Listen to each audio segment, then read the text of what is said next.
The year 2018 marks exactly 25 years since the entire national football team died in Gabon in a plane crash, and that was when the team was heading to Senegal to play a World Cup qualifier match. So apart from the footballers who died in that plane crash, there were also FAS officials as well as ZAF plane crew and one journalist. So our focus will be on the media, especially that one journalist by the name of Joseph Salim, who worked for Zambia news agency Zana then, died also in that plane crash. So we'll be talking to people who worked with him, as well as finding out the role that the media plays in promoting sports.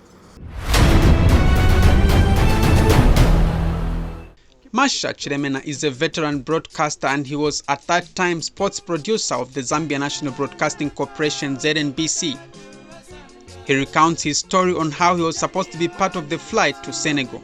As an employee of Zambia National Broadcasting Corporation, I had the privilege of accruing so many days, in my working life, and therefore I decided to request for a leave, from my employers, ZNBC, then, so that I could go and watch the Zambia national team crucial game against Senegal against Senegal for the World Cup.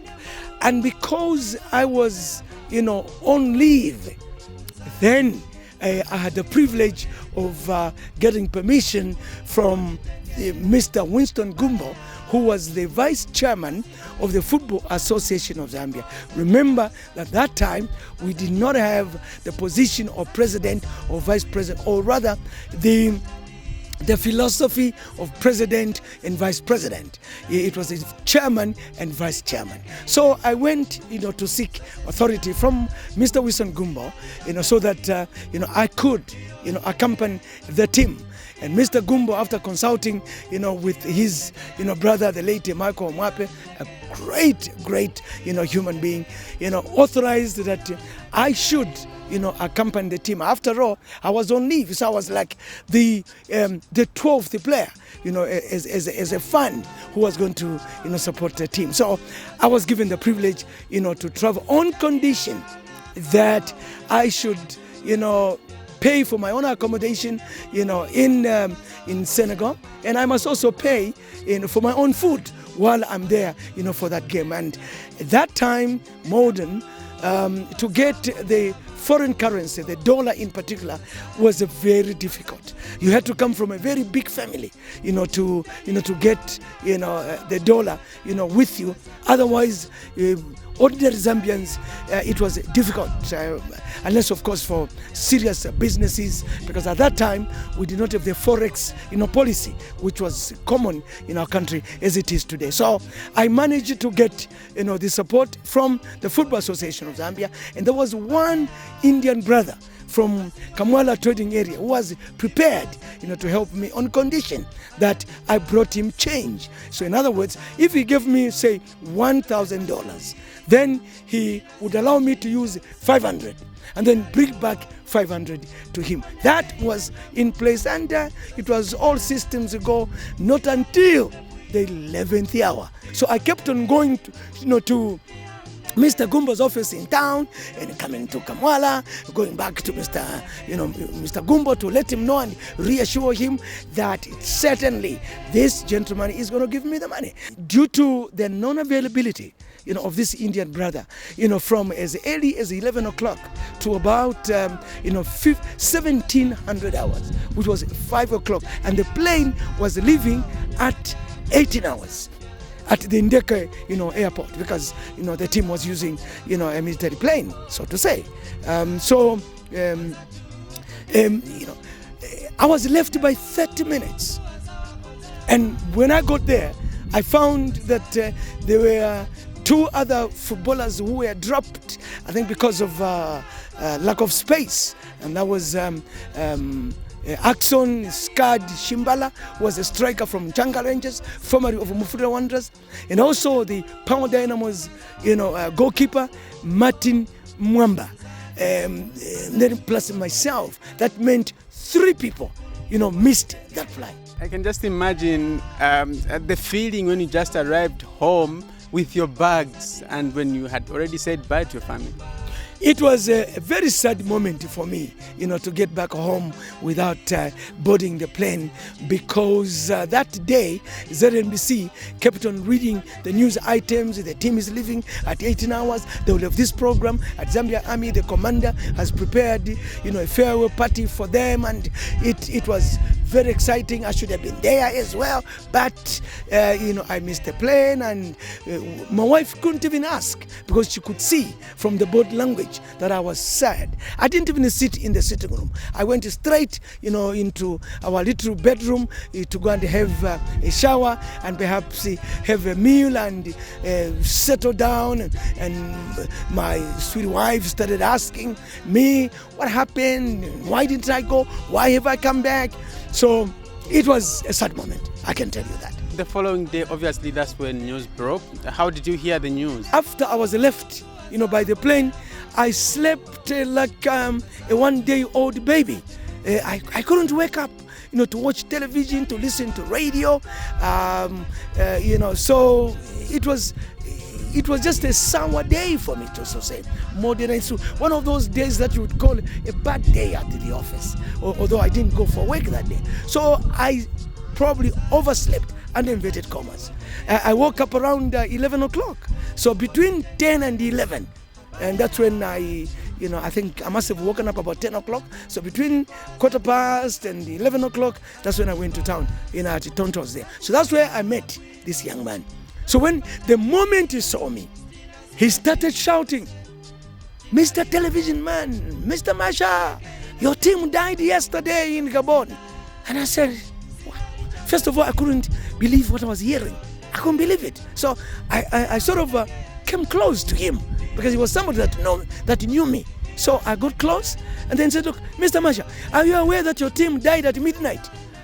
Then I didn't want it to look like I was ignorant, because the moment he started shouting my name, being a television, presenter, everybody started getting attention to what he was saying, and they were drawing themselves closer to where I was. So I didn't want to show that I was ignorant. So I quickly, decided I was going to leave that place and go to Mr. Gumbo's office. When I got to Mr. Gumbo's office, what convinced me that it is true what that mad person was talking about was I found Mr. Gumbo with red eyes, swollen eyes, and he was talking to somebody who seemed to have been very far. And that somebody more than was the state president, Mr. President FTJ, Frederick Titus Jacobo, Mpundu Chiluba. That time, the head of state was in Malawi. Chidemena, who was a TV commentator, shares the bond he had with the team and how strong it was. There is no doubt in the fact that these young boys, they were like my children, my nephews. People like, Ifo Chavala, who never drank beer or smoked a cigarette, was so close, to me, like he was my own son. You're talking about, the Eastern Mulengas, Dabi Makinka, Moses Chikwalakwala, Timothy Mwitwa, Numba Mwila, Winter Mumba, Patrick Bomba, Richard, Mwanza, and Robert Wachiakeni, Big Samuel Chomba, Wisdom Chancer, the Moses Chikwalakwala, Numba Mwila. You can tell from the way I'm mentioning their names that, this was a family. This was a family that was so close to me. I'd been to at the time of their death, I'd been to over 20 countries, with them, 15, 20 countries, to follow them as a radio or television commentator. They were like my children. I attached myself so close to them as if I was a blood, relative. And therefore, the death of these young people, even today, raises fresh memories of them as you talk to me. The children who just hear of the team, how great was it? What kind of team was it? I'm using that expression to indicate to you that this was a team of excessively, individually gifted skilled young Zambians. This was a team model. Numba Mwila, a short man with a big heart, speed like a cheetah. He had speed like a cheetah. Timothy Mwitwa, the way he was dribbling, they called him teacher. Patrick Bomba, Banda from Profound Warriors, then in the national team. When that boy came in, he didn't care whether you are standing at 6 foot or 7 feet tall. This Patrick Bomba and Numba Mwila and Ken Simambia, those short young men with big brains, they would turn you around, replicating the Dennis Liwewe, 360 degrees angle. You're talking about Dap Makinka. He was a tanker, like his elder brother, Jericho Shinde. Godfrey Kangwa was as scanningly intelligent, as a monkey. This is not to despise him, but because a monkey, when it jumps modern from one tree from one branch to another, it knows at what speed and what angle to land. Ifo Chamala, when he's in the goal, Ifo Chamala was like, look, if you're a striker, first of all, you've got to ask yourself, a question. The young people, like Wisdom Chancer, he was as aggressive and as daring as was, President George Weah and Roger Miller. Omambiki, from Cameroon. That was Wisdom Chancer. When he's got the ball, the whole stadium will go whiz. He never got tired. And then, of course, you are talking about Winter Mumba, a defender of all seasons. You could play him number 2. You could play him number 3. You could also play him as a number 6. He was a versatile player. What about Big Sam Chomba? Oh, my gracious. Perhaps the only player who, to beat the offside trap, he will kick the ball. He will chip the ball and follow it. And the referee will say, play on, because he will have beaten. What a great player. Robert Wacherken, as if he was made, as a perfectionist, as playing as a central defender at shirt number 4. Tall, lanky, from Northwestern, where my relatives there, they live on honey. 18 players of the national soccer squad, 5 officials, a journalist and crew died on Tuesday night in a plane crash 2 kilometers off the coast of Gabon. The national team was on its way to Senegal for a Group B World Cup qualifiers tie in Dakar. This is the location where most of the bodies were brought in. As you can see in the background, several troops are still carrying out the operation of retrieving the bodies. David Likando, ZNBC News, Libreville, Gabon.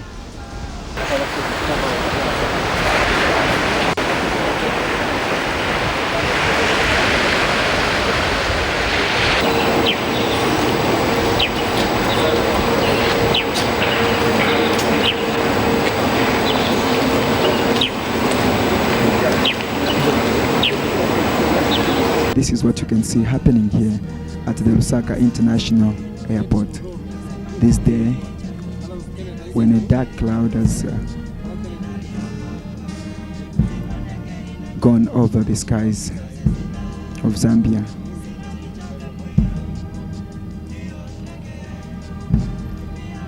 Those are the bodies of once upon a time strikers and go-getters who have perished.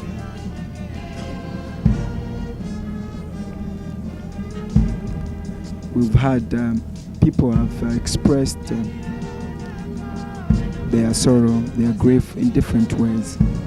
Some have come here, others may be watching on television, others are waiting for us at the Independence Stadium, yet others have named their children after the fallen heroes, especially those who've been born within this period of national mourning. Some of the names that have been named after the baby bones are Timothy Mwitwa, Godfrey Chitalu,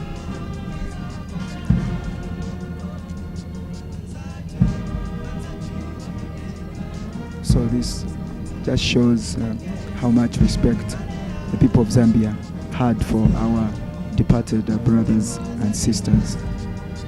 Part of the 30-member crew that perished in Gabon was the Zambia news agency Zana sports editor Joseph Salimu. He was born on 18 February 1947 and he has been described as an exemplary person. Former ZNBC Director General Juliana Mwira, who is currently sitting on the ZNBC board, worked with Joseph Salim at SANA for 18 years. Sitting here talking about the late Joseph Salim brings a number of things to my mind. Firstly, he is the one that enticed me into becoming a journalist. So it traces my genesis as a journalist. It takes me down memory lane. And the other thing is that it brings the memory of a passionate journalist, a passionate sports journalist.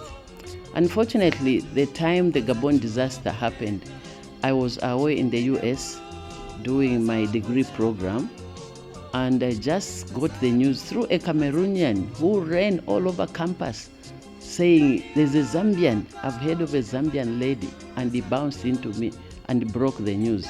It was really very sad because Joseph Salim, though a journalist and one who enticed me into joining, had a link with my family, as he was brought up by somebody quite close to me who had picked him from church and educated him up to the time he started work. How was it working with him at the office? Joseph was such a jovial person, very convincing person. The time he met me and started talking about me becoming a journalist, though I had that interest from secondary school, but unfortunately I found myself in the mines training as a secretary the time that he came to entice me to join Zambia News Agency. He had that charisma. If I can remember any moment when Joseph got annoyed, it would be very difficult actually to remember such a moment. He was somebody that was jovial and related well with people. Even those that stepped on his toes, you couldn't tell that Joseph was annoyed. But he was ready to listen to other people. Even working as a sports reporter, he was ready to be taught. So in other words, he was teachable and very social. He could do some very funny things, and the other journalists are laughing at him. He's just brushing you aside, and off he goes. But he had this passion for his work. Whenever he went out to do his work and came back, he would be there, laughing it off. If he had made a mistake, he would just admit. He was just a wonderful person to work with, and a keen journalist that, in fact, tried to entice and interest other people in joining the Zambia News Agency, like he did to me in 1974, because I joined Zambia News Agency in 1975. After he enticed me and I joined from Mufulira, he was the only one running the Mufulira office. Then he directed me to the higher authorities where I had to go and do interviews. But I was stationed with him in Mufulira, and we had such a nice time. Speaking about my big brother Joseph Salim, he was so dedicated to his football, generally to his work as a journalist, even to undergo certain risks like the one that he undertook. Joseph was a calm, collective individual who never just spoke anyhow. Perhaps he did not have the talent. God did not even give him the talent of speaking like me and Dennis Liwewe and yourself, a presenter, television, and soccer, reporter. But Joseph was given the talent of writing. I remember Joseph Salim very, very vividly. His memories in my mind shall never be erased, but whatever form of circumstance. Joseph Salim, at the time of our journalism, was the only journalist who kept a very, very peculiar, beard, because he has a mustache, which was only separated by this provision that God has given us to separate the left or the right side of our beard. And then he had a beard running from here, going down this way. He did not have a beard here. He didn't have a beard here. He didn't have a beard here, but it was just this stretch. And he properly looked after with almost a he got type of a beard if he wanted, to leave one. But many times it was just this one and the mustache, and properly looked after. And I want to believe that my sister must have been part of that fashion, because it was always good to look at. That was Joseph Salim, and we used to call him Mr. Beard. I should mention this. While working in Mufulira, I worked as a sports reporter, trainee reporter that I was, but Joseph introduced me to sports writing. I could cover golf, I could cover football, I could cover hockey, bowling, all because of what Joseph had. He would say, no, this one you can do, this one you can cover, and he would coach you through. So he had that keen interest as a sports reporter up to the time Zambia News Agency established a desk, now a specialized desk, which he headed as sports editor. Joseph Salim and myself, we were working together, going to several countries, sharing memories of how we found things in Morocco, how we found things in Egypt, how we found things in Swaziland, how we found things, in Seychelles, Mauritius, West Africa, Central Africa, Congo Republic, and Congo Brazzaville, and places in the North and East Africa, Sudan, Ethiopia, Kenya, Uganda, Tanzania, and so on, Burundi. So he was a great human being. May, if his wife is still available, may the good Lord, my dear sister, look after you and your children. We are sorry as a media that we have not done perhaps things publicly that would tell the public that we loved your husband. In the year 2012, Chiremena was the Football Association of Zambia first executive committee member. He was part of the delegation that traveled to Gabon for the Africa Cup of Nations. While in Gabon, the team decided to go and lay wreaths at the site where bodies were retrieved from along the coast of Atlantic Ocean in 1993. That was a great feeling, not only to me, but to Honorable Kambili, who was Minister of Sports then, and the entire delegation, Kalusha, Boni Mwamelo, Kigen Chipango, Lenny Nkua, James Mpoma, one Kigen Chipango in Livingston, including this gentleman here who is speaking. It was a great sense of realization that we lost a family. We were one family that was twinned together by this game we call football. Chiremena and Mwila have recommendations on how the 28th day of every April can be commemorated and how the heroes can be remembered.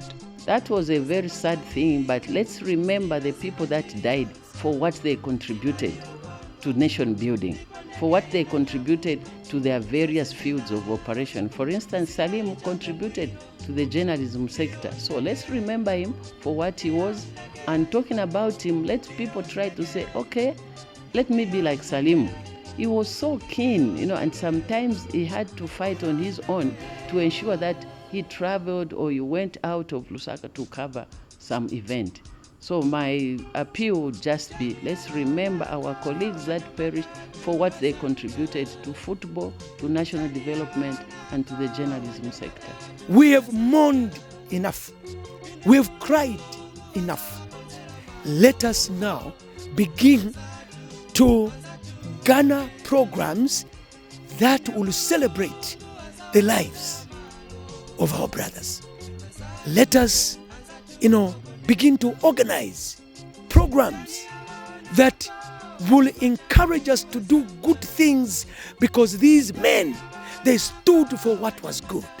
They stood for the good of Zambia.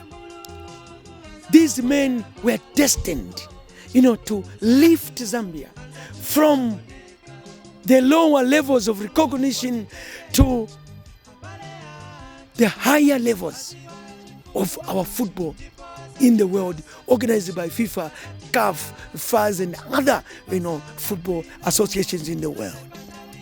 And therefore, my direct appeal to Andrew Kamanga, my young brother, who is at the helm of Zambian football today, and his team, will be, do something amazingly. Leave a legacy of something good that the families will not remember the death, but the families will remember the good things that have been done to them out of the loss of this great Zambian who was, a breadwinner in their family. I would like to see a situation where the president of FIFA, in collaboration with the president of CAF, Mr. Ahmed Ahmed, and in conjunction, with the president of the Football Association of Zambia, organize a huge game, England versus Brazil, at Heroes Stadium. And then at the end of that game, all the monies that will be realized from that game be presented to the 30 families without first getting one way, as a way of saying thank you, the families, thank you for your children, thank you for these gallant Zambians that represented our country, and I know it can be done.